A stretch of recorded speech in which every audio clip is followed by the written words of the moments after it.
दोषैरेतैः कुलज्ञानां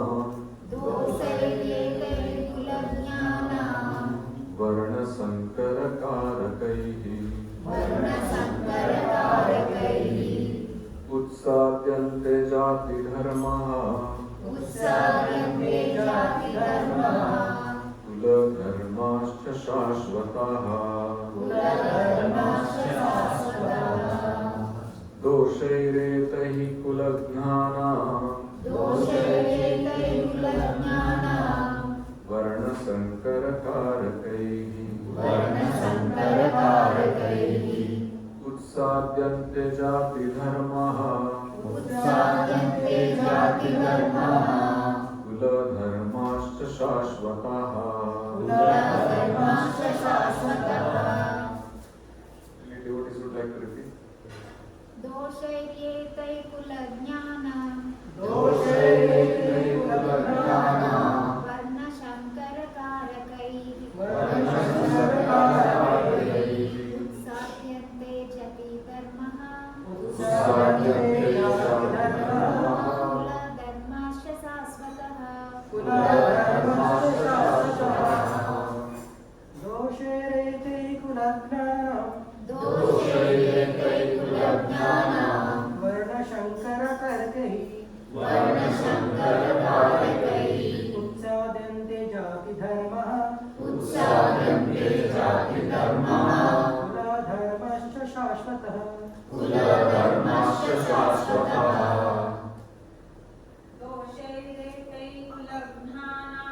दोषैरेतैः कुलज्ञानां वर्णसङ्करकारकैः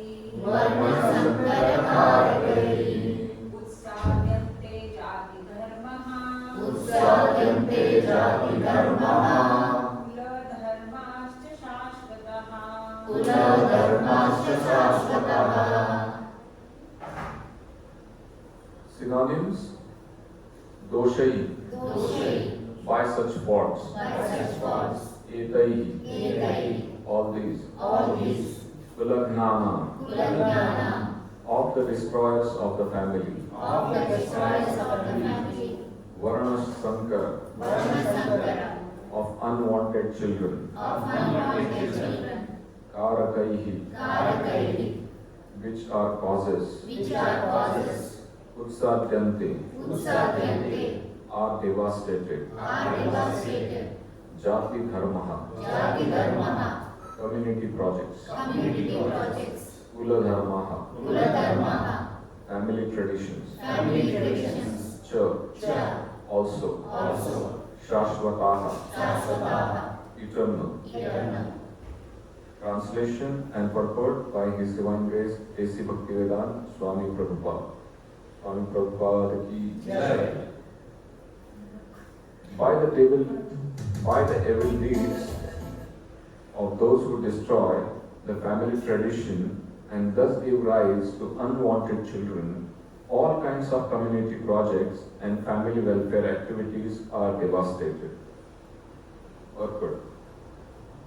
Community projects for the four orders of human society, combined with family welfare activities as they are set forth by the institution of Sanatan Dharma or Varnashram Dharma, are designed to enable the human being to attain his ultimate salvation. Therefore, the breaking of the Sanatan Dharma tradition by irresponsible leaders of society brings about chaos in that society, and consequently, people forget the aim of life, Vishnu. Such leaders are called blind, and persons who follow such leaders are sure to be led into chaos. Om Ajnanatimirandasya Jnananjana Shalakaya Chakshurunmilitam Yena Tasmai Shri Gurave Namaha Shri Chaitanya Manobhishtam Sthapitam Yena Bhutale Swayam Rupa Kadamayam Dadati Swapadantikam Vandeham Shri Guru Shri Padakamalam Shri Guru Vaishnavascha Shri Rupam Sagarajasam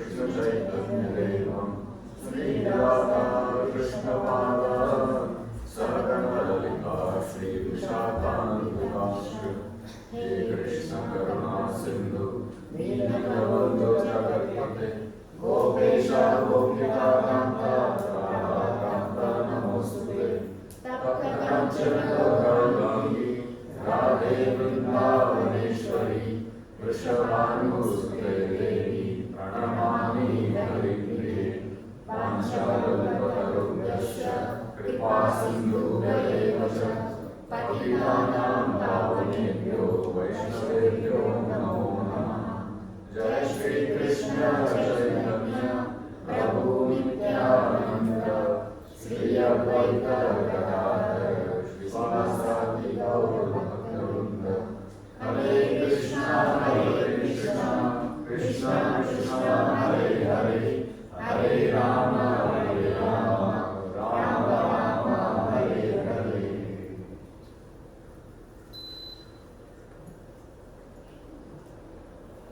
Hare Krishna. Hare Krishna.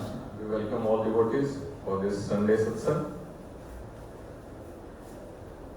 So in this chapter 1, Arjun's predicament in the battlefield is being described.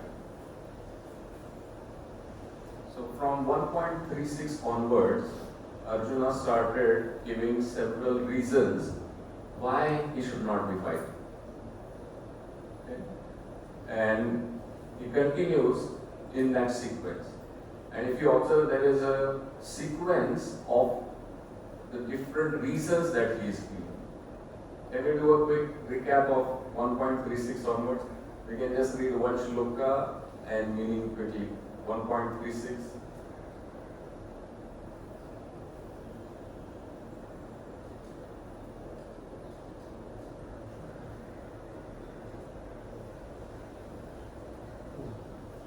Anyway. Papam kiva shed asman. Yeah. I'll continue. Yeah. Atma vaitan atariyagna tasman naravayam hantum dharmashtatran sabandhaman. Papamevashkayedasman Advaitanatatayinah Tasmanarha vayam hantam Dhatra Rashtra'n Sabandhavan Swajanam hi katham hatva Swajanam hi katham hatva Sukhina Syama Madhava. So what's the meaning? Sin will overcome us if we slay such aggressors. Therefore, it is not proper for us to kill the sons of Dhritarashtra and our friends. What should we gain, O Krishna, husband of goddess of virtue, and how could we be happy by killing our own children? Okay. Next one. यद्यप्येतेन पश्यन्ति यद्यपि चेत् सः कुलक्षय कृतं दोषं मित्रद्रोहे च पातकं कथं न देयमस्माभिः पापादस्मन्ति Papadasman nivartitum. कुलक्षय कृतं दोषं प्रपश्यन्ति Janardan. O Janardana, although these men, their heart overtaken by grief, see no fault in killing one's family or quarreling with friends. Why should we, who can see the crime in destroying a family, engage in such this act of sin? Next one. कुलक्षये प्रणश्यन्ति कुलधर्मा सनातनः धर्मिणास्ते कुलं कृतश्नम् अधर्मो विभावति उत. With the destruction of the dynasty, the eternal family tradition is vanquished, and thus the rest of the family becomes involved in irrelation. Give it to someone else. 41 बाकी है ना? Oh, good. हाँ? 40 40 पढ़ा ना आपने? 30 नहीं पढ़ा, 40 and 41. Can you?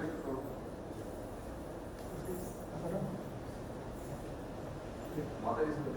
Yes. Excellent.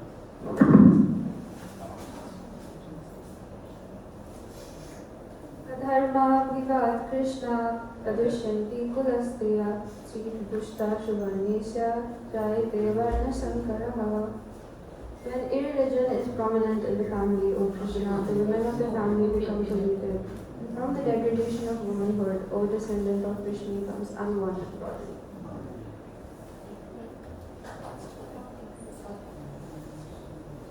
Point 41.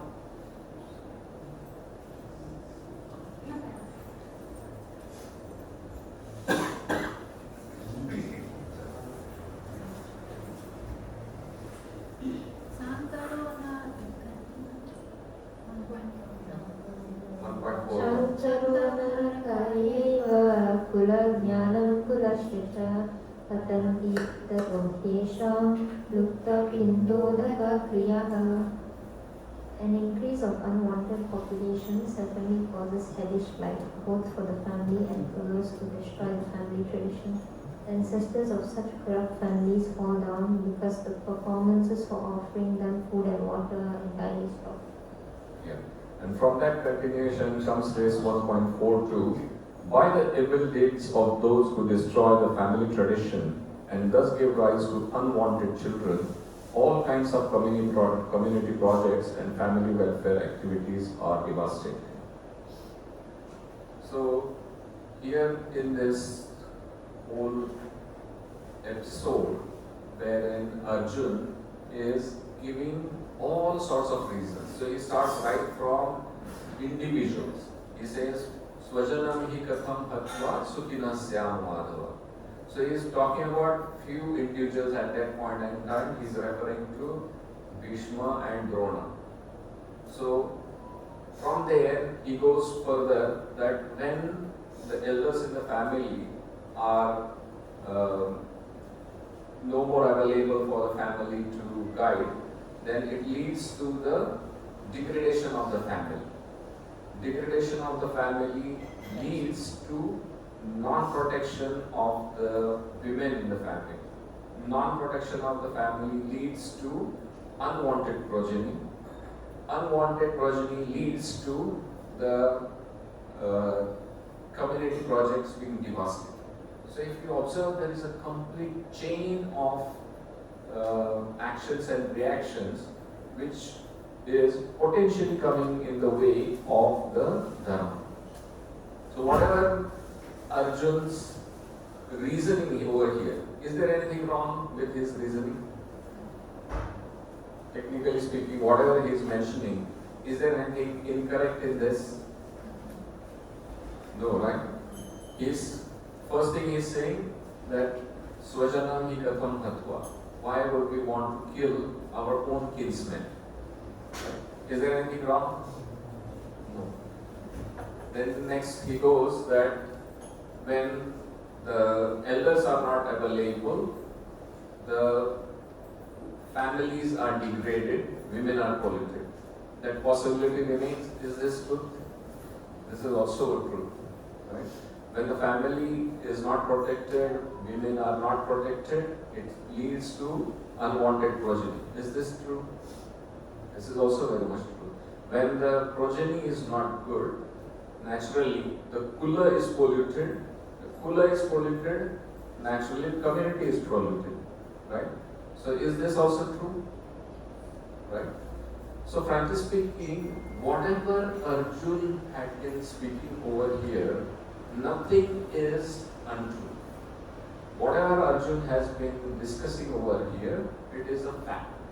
So what is wrong then here? What is wrong? Speaking in the context of those who are actually following the path of dharma. No. I'm talking about whatever actions and consequences he is talking about, they are true. Then why does Bhagavan need to narrate the Bhagavad Gita to him?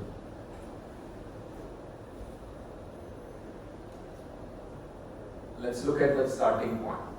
Swajanam hi katham hatva. He is not worried about whether those people, they are dharmi, adharmi or whatever. His criteria is simple. Swajana. Where does this swajana come into picture? My people. Swajana means my people. So essentially he is connecting everything from the perspective of his own relationship, his bodily relationship. So everything is from the perspective of his own sense gratification. He wants that his family men, family people should be around him for his enjoyment. Right? He wants his family to be protected and family of his next akin to be protected. He wants his community to be protected. And what is this relation based on? This relationship is based on just the bodily relationship, which is completely temporary, and it is purely for sense gratification. In one of the previous verses, Arjun even mentions that even if we win this whole kingdom, and if we don't have our swajan with us to enjoy, what is the use of this whole thing? Right? Because naturally when you do something nice or you win something, the pleasure doesn't come out of that fact itself. Okay? Like if someone tops the university. Okay? The pleasure of topping the university is very, very minuscule as compared to when you go and tell 100 people, oh, I am the topper of the university, I am the topper of the university, I am the topper of the university, and everybody is praising and blessing you. The real satisfaction of the ego comes from there, not just from the topping. Nobody will be bothered whether you are topper or not. When you know that there are people appreciating this, that's where the motivation comes from. That's where the pleasure also comes from. So precisely Arjun is also referring over here to Swajanam Katham Tattva, and that's where this whole chain starts. Right? So what is wrong with this thing? So what is wrong with this is described in the Chaitanya Charitamrita, in the Adi Leela. Bhagavan says, Atmendriya priti vanchatare balikama Krishnendriya priti ichha dhare prema nama. So which means that when you are having certain desires for the pleasure of your own self, Atmendriya priti vancha. Vancha is desire. And Atmendriya priti means your body, mind, and their pleasure. Whenever you are doing certain activities, then it is called as calm. Right? And when Krishnendriya priti ichha dhare prema nama. So when we are doing that same activity for Krishna priti or pleasure of Krishna's senses, at that time then it is called as prema. So if we observe all the descriptions of Arjun, where would we classify all these things? We would call it under the Atmendriya priti, right? And Atmendriya priti vancha bali tare bali kam. So it is all desire, it's all kam, all lust and desire of Arjun, and lust, we all know, is one of the three gates to hell. Kam, Krodh, Lobh. These are the three gates to hell. Bhagavan describes at several places. So one of the gates is the Kam, and that is why Bhagavan wants to prevent Arjun from going to hell, and that is the reason we are identifying that this is something wrong. Though on just from moral values perspective, if we observe all these qualities of compassion, of protection of family, and all those things, they are wonderful things. They are must-have qualities for all the devotees. But the discerning faculty of whether it is serving Krishna or whether it is against Krishna's will, that is what is very important for us to understand. And that is where the ethics come into picture. Last time also in one of the lectures I have mentioned the distinction between morals and ethics. In case of morals, it's very straightforward. You do this. For example, we are taught that you should be non-violent, you should always tell truth and all these. These are moral values. They are absolute. You cannot go wrong with those things. But the dilemma comes in ethics. This example also I have given. When someone is behind someone, like let's say if some dacoits are chasing a good grihastha to loot him, to kill him, and you want to hire that person, and the dacoits ask you where that person is. At that time, you have this dilemma, whether is it good to tell the truth or whether it is good to tell the false, right? So what is more right and what is more wrong, if we are able to discern in such kind of situations where there is a dilemma of what actions to take. There is no absolute north, there is no absolute correct.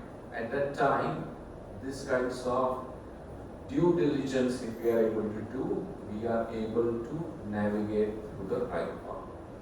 Now, over this whole description, we have observed so many things. Everything was related to the kula and the jati. So the smallest element of the society is family, right? And that is referred as kula, right? Kula is slightly bigger than the family image, of course, because now we have very, very nuclear families, unlike in olden days where huge families used to live together.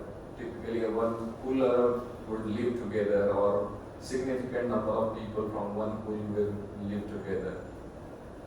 So that importance of the family as the smallest unit of the society is very, very important from the perspective of propagating the sanskars.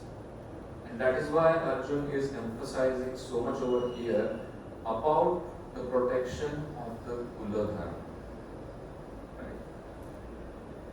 A family is further woven into the next part of the community fabric. It comes in the form of the jati, the caste or the community, wherein people of like-minded nature, or for that matter, very loosely organized against certain profession, were typically categorized into one caste at certain point in time, and that homogeneous mix of those people or that community, it enabled the people to take care of their shreyas as well as preyas. When we say shreyas, whatever is related to their spiritual growth, and also the prayers which is related to their material growth.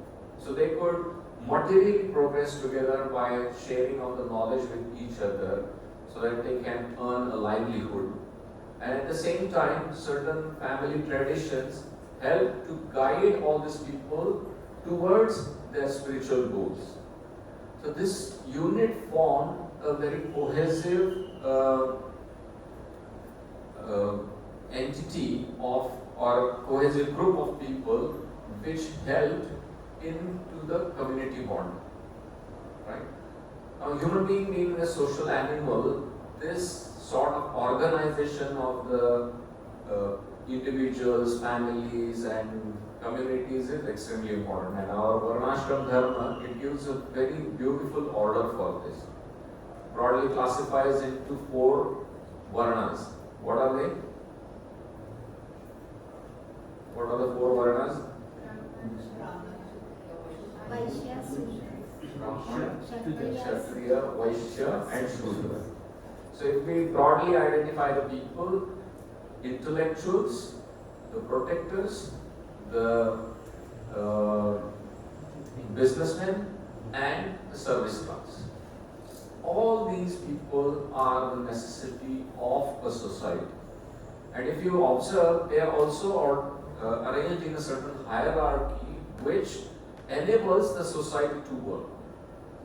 Just imagine a serviceman is put on the top of the company. Will he be able to run the company? A lot of times we get carried away by the high funda, equality and all those things. Now it's not that I'm saying that the low class or lowly educated people are not capable of. But the capability isn't proven. Right? That either opportunity may not have been there or capability not have been there or whatever. In either of the case, the outcome that is necessary for the protection of the family, and I always give this reference in terms of the modern context wherein we talk about companies. A CEO of the company must be able to take all the people along, drive the whole company towards a certain material objective so that the company makes certain profit after giving out the proper remuneration to all the employees. Right? It's a must. And this organization is also evident in the modern context of company also. We have the research team in every company. Right? What is that class? That is the intellectuals. They give a certain vision, they design the products, they say that okay, this product has to be developed in this way. Right?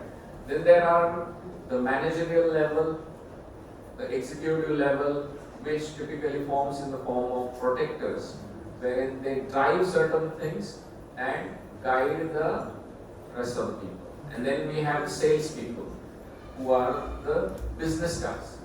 So these business guys, they bring in the business, ensure that all the exchanges of the products and for a certain value is carried out well. And then we have the service class, wherein under the guidance of all these people, they are either assembling the product, shipping the product or whatever. So from any type of community, this order of the community is extremely important. And that's what has been very, very beautifully arranged in our Sanatana Dharma in the form of Brahman, Kshatriya, Vaishya and Shudra. Now, this is as far as the Varna is concerned, right? And the humans, they are classified from the perspective of their age bracket or for that matter their stages of life. Okay? More than the age, it is the stages of the life. Someone may navigate across the different stages at different points in time. So what, based on the ashram, what are the 4 classifications we have? Brahmachari, Grihastha, Vanaprastha and Sannyas. So depending upon the nature of the people, some of them they may skip certain stages and straight away go to certain stages. Right? Just a fun fact. How many of you know that the acharyas or the initiating gurus in our ISKCON, some of them they are addressed as Swamis. Some of them they are addressed as Goswamis. What is the difference?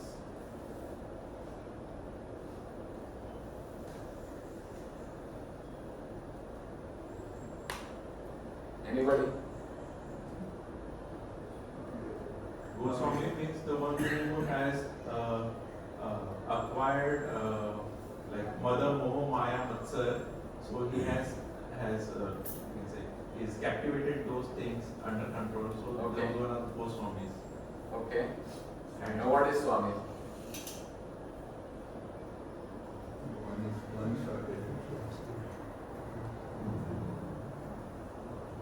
Any other guesses? Then Goswami definition is correct. Those who have conquered their senses, they are the Goswamis. But then what is Swamis? Why this distinction between these two types of gurus? Those who are married and taken sannyas are Goswamis, and those who are Precisely. not married Those who were married at some point in time, so those who went from the sequence of Brahmacharya ashram to Grihastha ashram to Vanaprastha and then went to the Sannyas ashram, such Swamis, they are called as Goswamis. And those Acharyas who went directly from Brahmacharya ashram to straight away Sannyas ashram, they are called as Swamis. They are addressed as Swamis. Okay. So this is an important thing that we all should know. So it's not that everybody has to navigate this ashram sequentially, right? Our chance is gone. Right? Yeah. So now, but they say that it's not necessary to skip. You can always go through, right? Out of the three gunas that we know of, like Sattva gun, Rajogun and Tamogun, the Rajogun is the safest plateau where you can place yourself, and Grihastha is one such wonderful facility available. In spite of all the facilities for the sense gratification, you are still being called a brahmachari, in the sense that your acharan is that of a Brahmaji or suitable for a Brahma.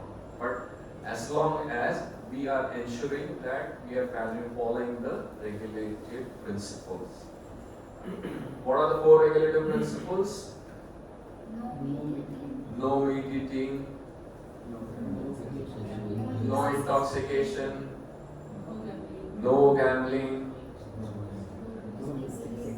no illicit sex. So if some grahastha is observing these four regulative principles, he is at par with a brahmachari or for that matter sannyasi as well. It's just a stage of life. But from a hierarchy perspective, given the fact that brahmacharis, they have more opportunity for studying, sannyasis have more opportunities of studying, they may be elevated in their knowledge. But as far as the opportunity for purification, it is the same for all the ashrams and all the varnas. Right?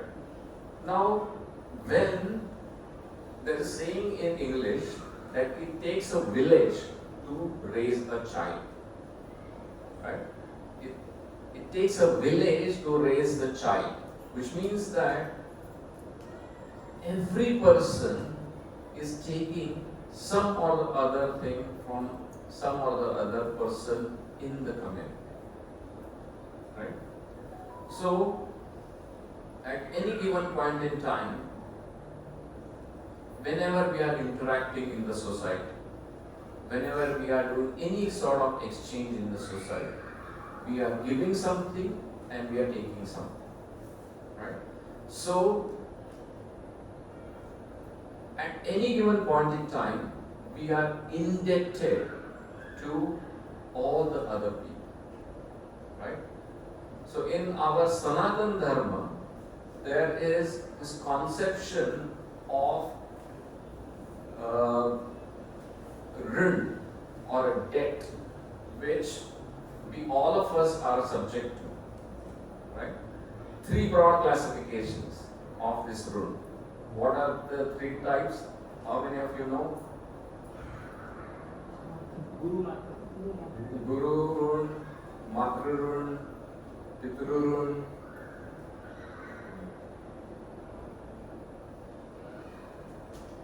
Three major classifications falls under Dev run, Rishi run and Pitru run. Right? These are three major classifications. And then further, these classifications goes further. Amongst the Pitrus, there are further classification done, or amongst our ancestors, further classification done under Guru, Mother and the Father, right? And also relatives. So, the only